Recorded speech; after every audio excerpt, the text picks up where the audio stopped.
Shavuot Tov, Parashat Ki Tavo. The great sage Hillel said in connection with the festival of Sukkot something which is quite surprising for such a saintly figure. He said, "If I am here, everyone or everything is here, and if I am not here, then who is here?" Seems to be a little bit egotistical, something which I wouldn't expect from somebody like Hillel. But understanding it in certain ways will grant us perhaps some insights into how to approach the upcoming high holidays in particular and life in general, and also to unravel something which is a little bit mysterious about the beginning of our Parsha. The Parsha starts with what's called the proclamation of the first fruits. There are two, actually, ceremonies which are at the beginning of the Parsha, which involve the Jew bringing something from his fields, his produce, to the Holy Temple in Jerusalem. The first one is the first fruits, and that is done with great joy. He delivers the fruits to the temple, and he responds, "Anita, you shall answer," and the Abarbanel says, "Answer with song." He says it with even song. The whole story of the history of the Jewish people, starting from Arami Oved Avi, my forefather was a wandering Aramean, which is straight out of the Haggadah Shel Pesach. These words were the basis for the Haggadah Shel Pesach that were recited at the first fruits. And he also makes the comment, Bati el haaretz, I am coming to tell God that I have arrived in the land. Now there are a number of questions. Why, first of all, so joyous? And second of all, why is he saying that I have arrived in the land? This could be a guy who's lived there a long time. It could be he was born in the land, that his ancestors were all there for generations upon generations. What do you mean I have come to the land? It seems like a new thing. He's not an Oleh Chadash. What's that about? And the second question is, while this one is joyful, the next one, the next chapter, which is a similar commandment, when one brings their second tithe.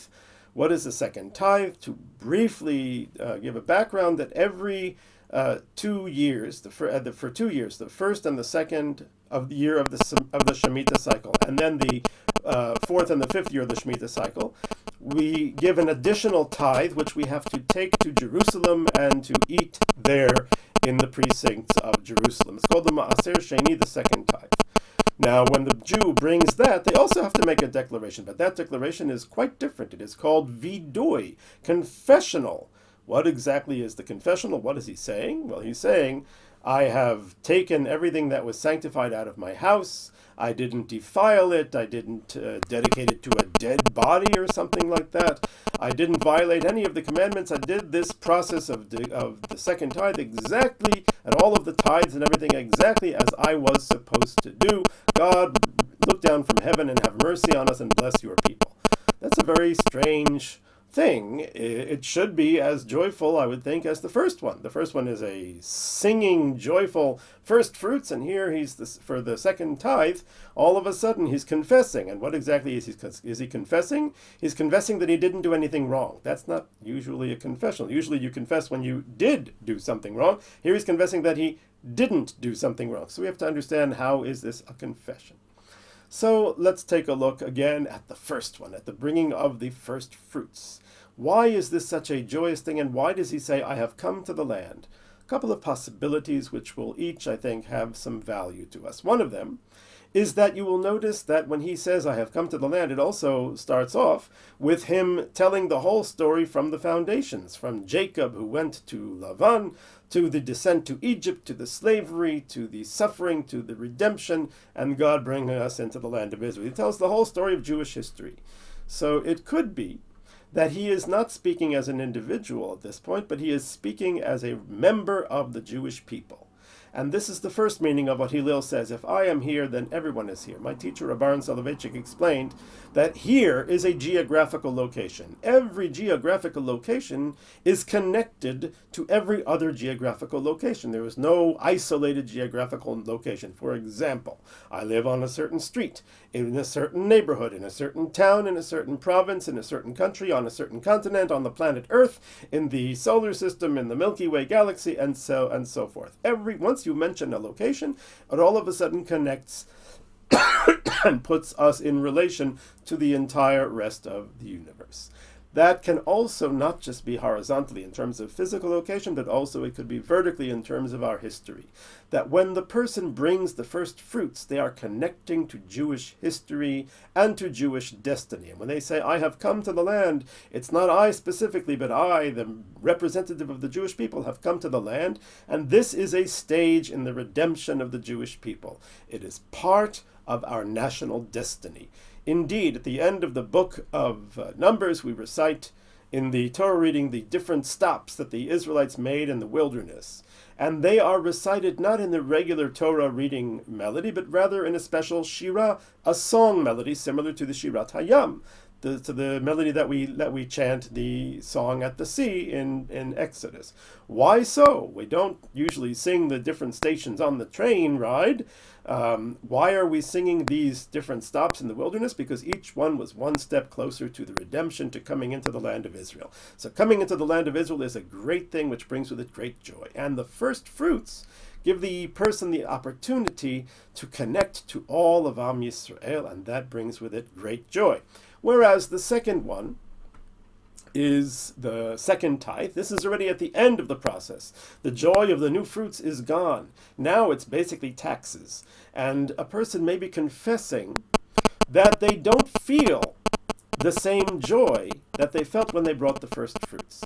Because it's one thing to be inspired at the Shabbaton, it's one thing to be happy at the wedding or the bar mitzvah or whatever the unique occasion is, but to bring that sense into the weekday, into the Thursday morning davening that you have to get up early to get to on time. Whatever the mundane life throws at us can knock us off of our sense of joy. And so therefore I think perhaps the confession is that we are saying we didn't do anything wrong, we followed the mitzvot, but we don't have that sense of joy bringing the second tithe, which is the last of all of the processes, that we did when we brought the first fruits, which is the beginning of an entire process. So there is that element as well. Let's take another approach to this whole thing. We've said that the joy comes from the connection to the Jewish people, feeling the sense of redemption, something which we have forgotten when we get around to the second tithe, and therefore we confess for that. There's another aspect to that as well, and that is that the first fruits are a beginning, and the second tithe is an end. And we have two holidays, two main blocks of holidays, which encompass this dichotomy. You have Pesach, which is a beginning, and indeed, the first fruits is similar to Pesach. It's a springtime kind of a thing. It's connected to the holiday of Shavuot more, but we recite the verses that are the basis for the Haggadah. And what has happened on Pesach? How does a person claim, leaving aside the explanation that he speaks on behalf of the entire people, as an individual he could also plausibly claim that I have come to Israel. How so? As the expression goes, I have arrived. Until now, he's been busy working and dealing with all of the drudgery and all of the headaches of day-to-day life, chasing down a living and being successful, and all of the headaches and errands and distractions that come. Similar to the Jewish people in Egypt when they were enslaved, unable to think about the importance and the significance of their lives. But now he comes with the first fruits and he stops and he says, wait a second, this is remarkable. I am part of something bigger than myself. And he has that, all of a sudden, that sense of, I have arrived in the land. I now understand what it means to be a Jew living in the land of Israel and doing all of this mundane day-to-day work, but seeing that there is holiness within that day-to-day work. And now when I bring the first fruits and I come to the Holy Temple, all of a sudden it hits me. I am here in Eretz Yisrael. And that may be why the Ma'aser Sheni is a confession, because once one has that feeling, one should keep it. But we may have lost it, and therefore when we get back to bring the Ma'aser Sheni, the second tithe, we may have lost that sense of specialness and gone back and maybe even chosen to go back to being engulfed by the daily grind. Indeed, the Israelites after Pesach desired to go back to Egypt quite a few times. And so therefore we need a course correction. And the course correction is parallel to our holidays that are coming up, Rosh Hashana and Yom Kippur, when we once again look back and say we had these optimistic dreams on Pesach about how great we would be, And, well, we went back to Egypt, as it were. We went back to being distracted, whether it was a golden calf or whatever golden calf that we may have in our lives. And so now on Rosh Hashana we come back, and it is time for us to once again rededicate to our path, and this may be a real confession. Rav Moshe Feinstein gave a very nice explanation about what is the confession in the second tithe. He says the confession is not for anything to do with the second tithe. The confession that he's going to confess is other sins. Bringing the second tithe will stimulate him and motivate him to confess for other sins. How so?